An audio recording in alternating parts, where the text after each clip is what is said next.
Jordan couldn't survive in today's NBA. Jason Williams exposed. Jordan is one of the best players in NBA history, but he's also one of the most polarizing. This man has won 6 championships, but he's also known for his temper, refusal to accept defeat, and excellent competitiveness. He actively participated on the court, always trying to win every game. But Jordan had a habit that many people don't know about. He was addicted to gambling. It was so bad that he would lose sleep over his losses, so much so that he would even skip practices to avoid losing money at the casino. This video discusses how Jordan's gambling addiction almost cost him his career. Curious to know more? Now let's get deeper into this. Hello everyone, and welcome to our channel. Remember to subscribe to this channel and press the bell icon to ensure you get all the updates. Let's start the video. How did Jordan's gambling addiction almost cost him his career? Jordan has been accused of gambling addiction. He was once banned from the casino floor at Caesars Palace in Las Vegas after he was caught playing blackjack while wearing his Chicago Bulls uniform. After a long career, it's easy to forget that Michael Jordan almost lost his NBA career because of a gambling addiction. In the early 1990s, Jordan was at the height of his basketball career. He had won 3 championships in 4 years with the Chicago Bulls and was considered one of the best players in the world. But on February 10, 1996, Jordan's life changed forever when he was arrested for gambling charges after police found him in possession of $37,000 worth of blackjack chips during a routine traffic stop. The arrest came at a time when Jordan was trying to turn over a new leaf, but instead, it led him down a path that almost cost him everything. In April 1996, 2 months after his arrest, Jordan entered into a rehabilitation program for gambling addiction at Harold and Betty Ford Foundation in Minnesota, where he stayed for 9 months before deciding that he did not need treatment any longer and returning home to Chicago. In 1996, Jordan and his girlfriend Jean Riley were arrested for gambling in Atlantic City. He was fined $5,000 and sentenced to community service. But Jordan's gambling addiction wasn't just an issue with casinos. The player also lost $20 million on a single bet on the NBA draft lottery when playing with the Washington Wizards in 2004. Jordan has admitted to using cocaine during his career, and it has been reported that he used marijuana and PCP during his time in Chicago, all while trying to come off of steroids. Jordan's addiction to gambling was well known within the NBA at the time, and it almost cost him his career. In 2017, Jason Williams revealed that he had been gambling with Jordan and believed it may have contributed to his gambling addiction. How we can learn from these mistakes today. When Jordan couldn't make it in today's NBA, he made a few mistakes that we can learn from. Number 1. He chose not to go to college. This was a mistake because today's players are so much better than when he was playing. Number 2. He didn't work on his game with other players and coaches, which was very common back then. Number 3. He never tried out for the Olympics, which would have been a massive help for him since they were being held at the time, and many people were trying out for them, including Michael Jordan himself. Number 4. He couldn't get endorsement deals as Kobe Bryant did after his first retirement, which would have made him much more famous instead of just being known as one of the greatest players ever. Number 5.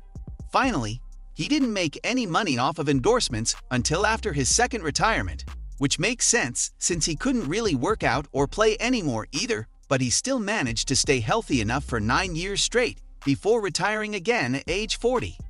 It was easier for Jordan to score.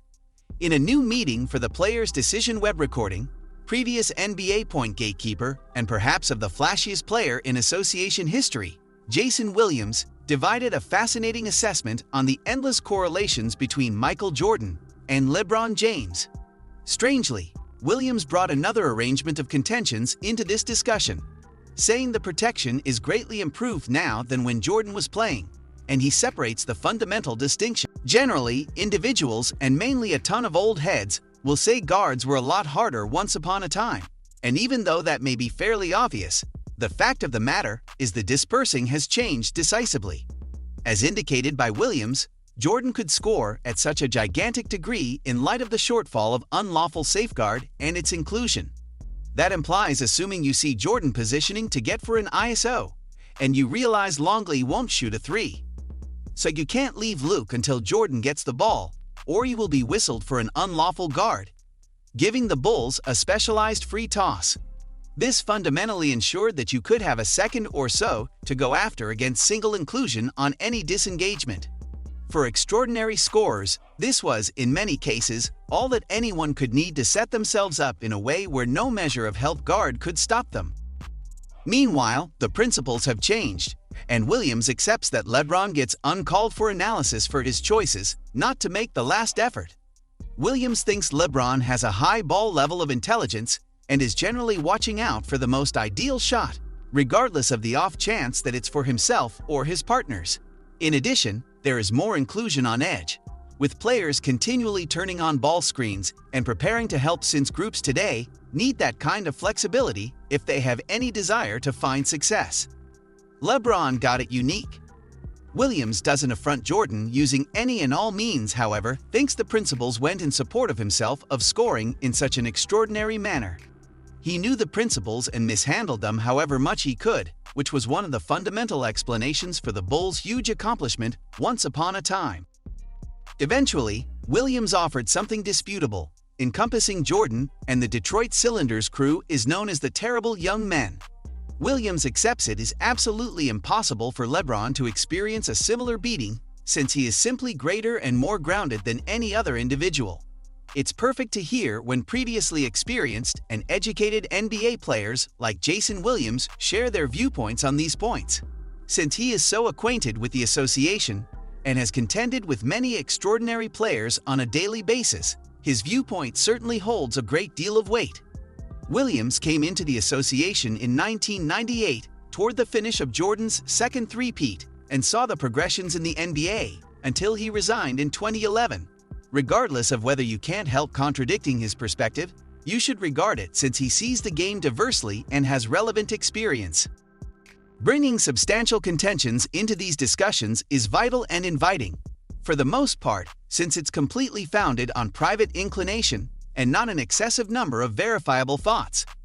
We can learn from these mistakes today by ensuring we're not just training our players to play basketball, but also putting them in a position where they can succeed.